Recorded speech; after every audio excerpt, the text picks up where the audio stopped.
Good morning, जय हिंद दोस्तों। आइए आज के करंट अफेयर के साथ हम आगे बढ़ते हैं। आज का हमारा पहला क्वेश्चन है, उत्तराखंड राज्य के ब्रांड एम्बेसडर किसे बनाया गया।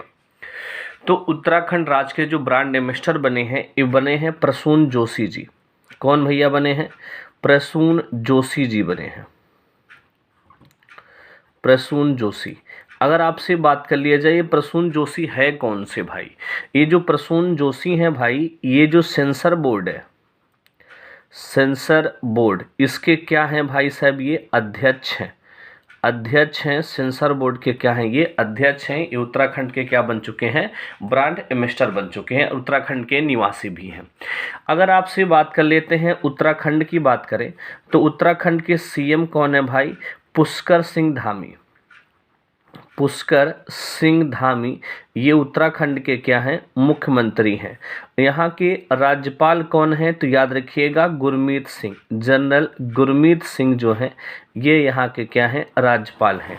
उत्तराखंड की बात कर लेते हैं तो अभी यहाँ पे अभी हाल ही में क्या बना है? आसन संरक्षण पार्क कहाँ पे है? तो यहीं पे है, आसन संरक्षण पार्क यहीं उत्तराखंड में है। अगर बात करें पहला पोलिनेटर पार्क, पहला पोलिनेटर पार्क कहाँ पे बना है भैया? ये भी उत्तराखंड में ही बना है। पहला मांस गार्डन कहाँ बना है? ये भी उत्तराखंड में ही बना है। पहला मांस गार्डन भी कहाँ बना है? उत्तराखंड में बना है। और बात कर लेते हैं उत्तराखंड के बारे में, जिम कॉर्बेट नेशनल पार्क कहाँ पे है? यहीं उत्तराखंड में है। राजा जी नेशनल पार्क कहाँ पे है? ये भी उत्तराखंड में ही है। केदारनाथ नेशनल पार्क कहाँ पे है? ये भी उत्तराखंड में है। बात समझ में आ गया। नंदा देवी नेशनल पार्क कहाँ पे है? ये भी उत्तराखंड में है। ये सभी के सभी नेशनल पार्क कहाँ पे है? उत्तराखंड में है। ये बातें आपको याद रखना है। और बात कर लेते हैं फूलों की घाटी भी नेशनल पार्क कहाँ पे है? फूलों की घाटी नेशनल पार्क भी कहाँ पे है? यही उत्तराखंड में है। एकीकृत आदर्श कृषि योजना, एकीकृत आदर्श कृषि योजना किस राज्य सरकार ने शुरू की है? ये भी उत्तराखंड की सरकार ने ही क्या की है? शुरू की है। उत्तराखंड की सरकार की बात कर लेते हैं। उत्तराखंड जो है, उत्तराखंड की बात करें तो ये उत्तर प्रदेश से 13 जिला को काट करके 2000 में क्या बना था? राज्य बना था। बात समझ में आया। पहले इसका नाम उत्तरांचल हुआ करता था, अब इसका क्या नाम हो गया है? उत्तराखंड हो गया है। तो ये रहा आज का हमारा पहला क्वेश्चन। आइए आज के हम दूसरे क्वेश्चन की ओर बढ़ते हैं। दूसरा क्वेश्चन है, अटल सम्मान पुरस्कार 2022 किसे दिया गया? तो सबसे पहले ये देखेंगे अटल सम्मान किस क्षेत्र में दिया जाता है। तो ये दिया जाता है विज्ञान और अनुसंधान क्षेत्र में, अनुसंधान के क्षेत्र में दिया जाता है ये अवार्ड, याद रखिएगा। किसे मिला है भैया अटल सम्मान पुरस्कार 2022? तो ये मिला है प्रभु चंद्र मिश्रा को। प्रभु चंद्र मिश्रा को अवार्ड मिला है। अगर आपसे बात कर लेते हैं अभी हाल ही में 30वां एकलव्य पुरस्कार किसे मिला? 30वां एकलव्य पुरस्कार किसे मिला? तो ये मिला है स्वस्ति सिंह, स्वाति नहीं, स्वस्ति सिंह को मिला है। अगर आपसे बात कर लेते हैं हिंदी का साहित्य अकादमी पुरस्कार, हिंदी का साहित्य अकादमी पुरस्कार किसे मिला है? तो ये मिला है बद्री नारायण को। किसे भैया? बद्री नारायण को मिला है। ये भी आपको याद रखना है। अगर आपसे बात करें अंग्रेजी में किसे मिला है हिंदी आपका जो आपका साहित्य अकादमी पुरस्कार है, तो अनुराधा राय को मिला है। किसे मिला है? अनुराधा राय को मिला है। अगर आपसे बात कर लेते हैं अंतर्राष्ट्रीय बुकर पुरस्कार किसे मिला है? तो अंतर्राष्ट्रीय जो बुकर पुरस्कार है ये मिला है, याद रखिएगा, इनकी जो पुस्तक है टॉम ऑफ सैंड, और इनका नाम है अनुराधा राय को। किसे भैया मिला है? तो सॉरी, गीतांजलि श्री को मिला है। गीतांजलि श्री को Tomb of Sand, Geetanjali Shree को मिला है अंतर्राष्ट्रीय बुकर पुरस्कार 2022। अगर आपसे बात कर लेते हैं आप ये मेजर ध्यानचंद खेल रत्न पुरस्कार, मेजर ध्यानचंद खेल रत्न पुरस्कार 2022 किसे मिला है? तो ये मिला है अंचता शरत कमल को मिला है। किसे मिला है? अंचता शरत कमल को मिला है। ये पॉइंट आपको याद रखना है। तो ये रहा आज का हमारा दूसरा क्वेश्चन। आइए आज के तीसरे क्वेश्चन की ओर बढ़ते हैं। तीसरा क्वेश्चन है, खाद्य पशु किसे बनाया गया, खाद्य पशु कौन बना, तो याद रखिएगा अभी हाल ही में फसाई, FSSAI, फसाई ने क्या किया है, इसका हिंदी नाम है भारतीय खाद्य सुरक्षा और मानक प्राधिकरण, भारतीय खाद्य सुरक्षा एंड मानक प्राधिकरण, ये इन्होंने क्या किया है, घोषणा किया है कि जो खाद्य पशु है, किसकी घोषणा कर दिया है, तो याद रखिएगा ये हिमालयनी याक को इन्होंने क्या किया है, खाद्य पशु के रूप में घोषणा की है। बात समझ में आ गया। तो अगर आपसे बात करें फसाई की, तो इसकी स्थापना कब हुई थी, तो 5 सितंबर 2008 को इसकी क्या होती है, स्थापना होती है, जिसका हेडक्वार्टर कहाँ पे है, नई दिल्ली में है। बात समझ में आ गया।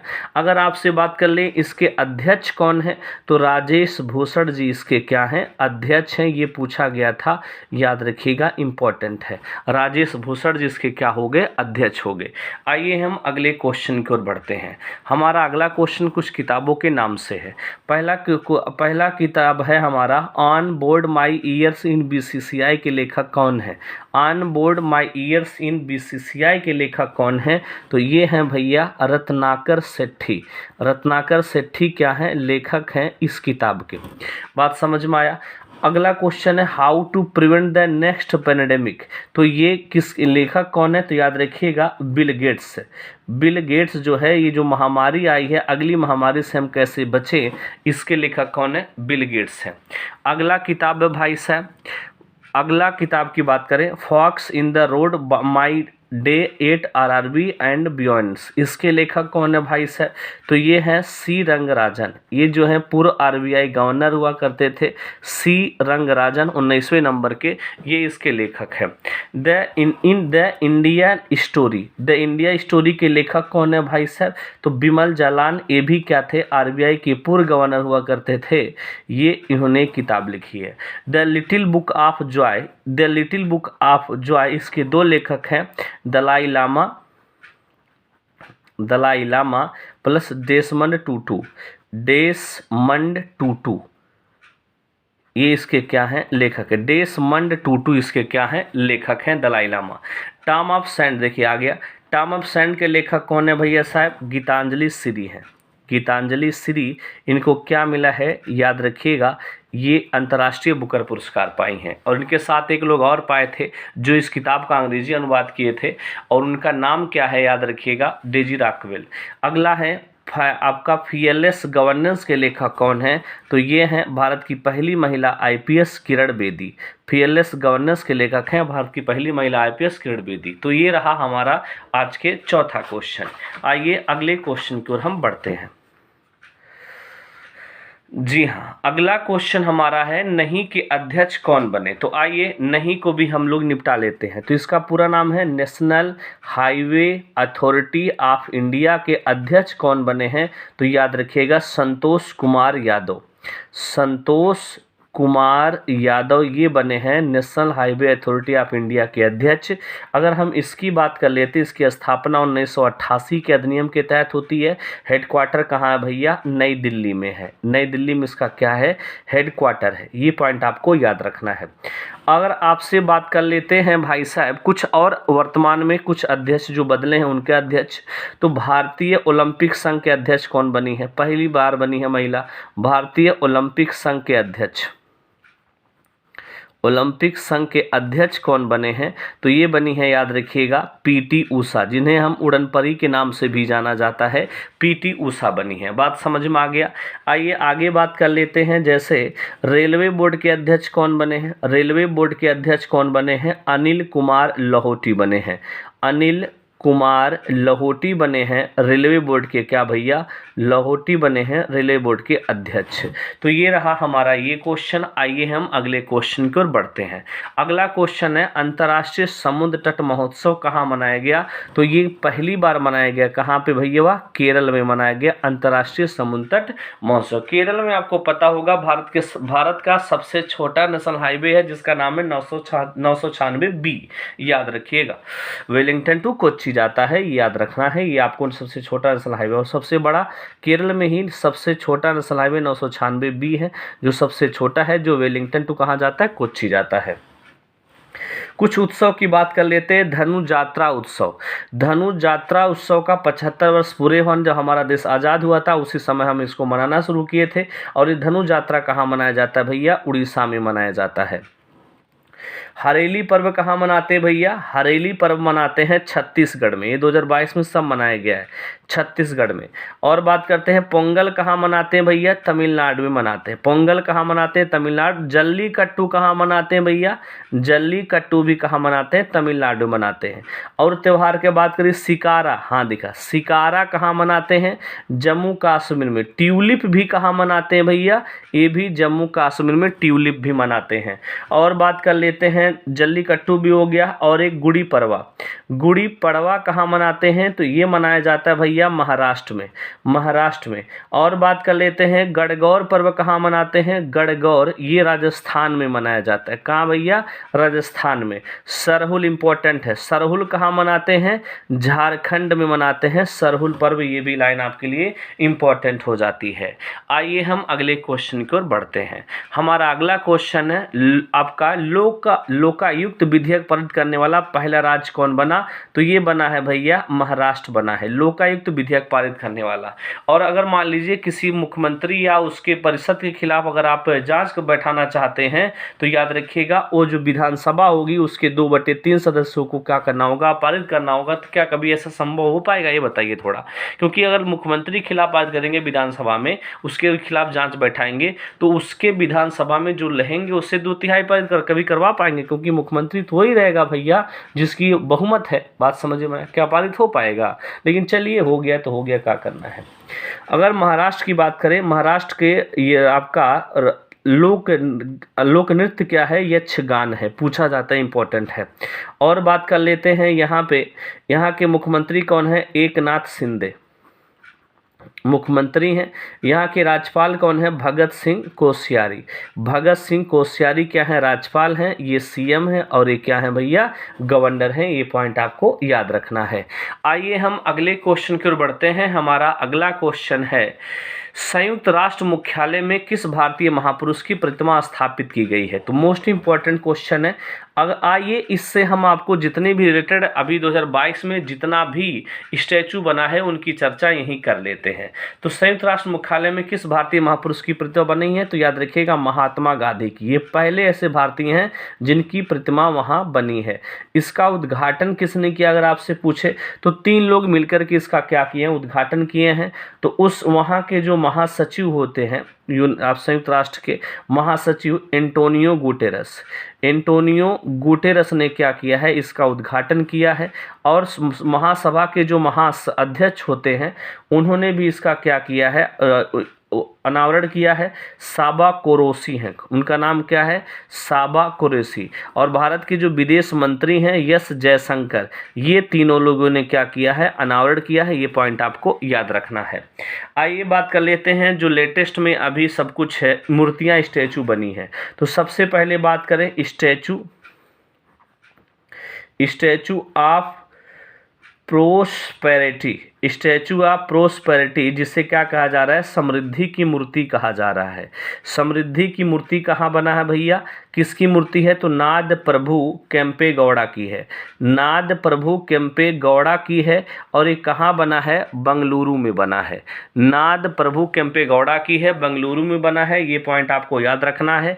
108 फीट क्या है, ऊंची मूर्ति है। और इसके मूर्तिकार कौन है, राम सुतार हैं। कौन है भैया, राम सुतार हैं इसके मूर्तिकार। और इस 108 फीट ऊंची है। इसका अनावरण किसने किया, पीएम मोदी जी ने। अगली स्टैचू बात कर लेते हैं, statue of equality. Statue of equality की बात करें तो ये क्या है, याद रखिएगा, स्टैचू ऑफ इक्वलिटी को समानता की मूर्ति कहा जा रहा है। किसकी मूर्ति भैया, समानता की मूर्ति, जो 216 फुट क्या है, ऊंची है। और कहाँ है भैया, हैदराबाद में। कहाँ बना है, ये हैदराबाद में बना है। क्लियर हो गया। किसकी मूर्ति है, रामानुजाचार्य की है। रामानुजाचार्य की मूर्ति है स्टैचू ऑफ इक्वलिटी। आइए अगली मूर्ति की चर्चा करते हैं। जी हाँ, अगली मूर्ति जी। अगली मूर्ति की बात करें, statue of knowledge. Statue of knowledge किसकी मूर्ति है भाई? तो स्टैचू ऑफ जो नॉलेज है, ये याद रखिएगा, ये महाराष्ट्र में है, डॉक्टर भीमराव अंबेडकर की मूर्ति है। किसकी है? भीमराव अंबेडकर की मूर्ति है, जो 70 फुट क्या है, ऊंची है। और बात कर लेते हैं statue of peace. Statue of peace कहाँ पे बना है? तो याद रखिएगा, स्टैचू ऑफ जो पीस है, ये राजस्थान में बना है। किसकी मूर्ति है? विजय वल्लभ सूरी की है। विजय वल्लभ सूरी की क्या है? ये मूर्ति है, याद रखिएगा। कितनी फुट ऊंची है? 27 फीट क्या है, ऊंची है। ये आपके एग्जाम में पूछा जा सकता है। आइए और बात कर लेते हैं अगले मूर्ति की। स्टैचू ऑफ पीस की तो आपसे बात कर दिया गया है, विजय वल्लभ सूरी की है। एक स्टैचू ऑफ पीस और है, स्टैचू ऑफ पीस और बना है। ये इसका अनावरण तो मोदी जी ने किया था, इसका अनावरण अमित शाह गृह मंत्री को जो हैं उन्होंने किया है। ये कहाँ पे है? जम्मू कश्मीर में है। ये पॉइंट याद रखिएगा। आइए और आगे बात कर लेते हैं। स्टैचू ऑफ पीस तो हो गया। स्टैचू ऑफ यूनिटी, जी हाँ, स्टैचू ऑफ यूनिटी ये विश्व की सबसे ऊंची मूर्ति है। 182 मीटर ऊंची मूर्ति है। ये लाइन आपको याद रखना है। किसकी है? सरदार वल्लभ भाई पटेल की मूर्ति है। विश्व की सबसे ऊंची मूर्ति है सरदार वल्लभ भाई पटेल की। कहाँ पे है? गुजरात में, नर्मदा नदी किनारे, केवड़िया जिले में। और राम सुतार इसके क्या हैं? मूर्तिकार हैं। राम सुतार इंपॉर्टेंट है, ये जितना भी बातें बोल दिए। आइए और आगे चलते हैं। स्टैचू ऑफ बिलीव की बात कर लेते हैं। स्टैचू ऑफ बिलीव की बात करें तो ये भाई साहब किसकी मूर्ति है? शिव की मूर्ति है। शिव जी की मूर्ति है। 112 मीटर ऊंची है। और कहाँ बना है? राजस्थान में बना है। ये पॉइंट आपको याद रखना है। आइए और आगे बात कर लेते हैं। आगे बात करें भगवान बुद्ध की शयन मुद्रा में विश्व की सबसे बड़ी मूर्ति, विश्व में बड़ा सबसे बड़ा, ये कहाँ बना है भैया? बोध गया में बना है। बोध गया कहाँ है? बिहार में है। बात समझ में आ गया? कितना फुट है? 100 फुट लंबा है। और बात कर लेते हैं ऊंचा, 300 फुट क्या है? ऊंचा है। किस चीज़ से मिलके बना है? फाइबर ग्लास से। किससे बना भैया? फाइबर ग्लास से मिलके बना है। बनाया इसके मूर्तिकार कौन है? मिंटो पाल इसके क्या हैं? मूर्तिकार हैं। ये लाइन आपको याद रखना है। और बात करते हैं, हनुमान जी की मूर्ति बनी है। हनुमान जी की 108 फीट ऊंची मूर्ति कहाँ बनी है? मोरबी गुजरात में बना है। कहाँ भैया? मोरबी गुजरात में बना है। और सीता माता की भी मूर्ति बनी है। सीता माता की मूर्ति कहाँ बनी है भैया? ये 251 मीटर ऊंचा ये कहाँ बना है? बिहार के सीतामढ़ी जिला में बना है। ठीक है। और बात कर लेते हैं, लक्ष्मण जी की भी मूर्ति बनी है। लक्ष्मण जी की भी मूर्ति बनी है 151 फीट। ल से लक्ष्मण, ल से लखनऊ, यूपी में बना है। बात समझ में आ गया? अभी हाल ही में ट्रिपल आर जिनके बेस पे मूवी आई थी, उनका क्या नाम है? याद रखिएगा, ट्रिपल आर क्या नाम? जी हाँ, अल्लूरू सीताराम राजू की भी क्या बनी है? मूर्ति बनी है। ये कहाँ बनी है? आंध्र प्रदेश में बनी है, याद रखिएगा। आइए और आगे बढ़ते हैं, एक मूर्ति की और चर्चा कर लेते हैं। अभी हाल ही में सरदार पटेल की मूर्ति बनी है। कहाँ बनी है? विदेश में कहाँ बनी है भैया? कनाडा में बनी है। तो ये 2022 में जो लेटेस्ट मूर्तियाँ बनी हैं उनके बारे में आपको हमने सारा नॉलेज दे दिया। अगर मेहनत और वीडियो पसंद आए तो प्लीज़ लाइक से सब्सक्राइब कीजिएगा। थैंक यू, धन्यवाद दोस्तों।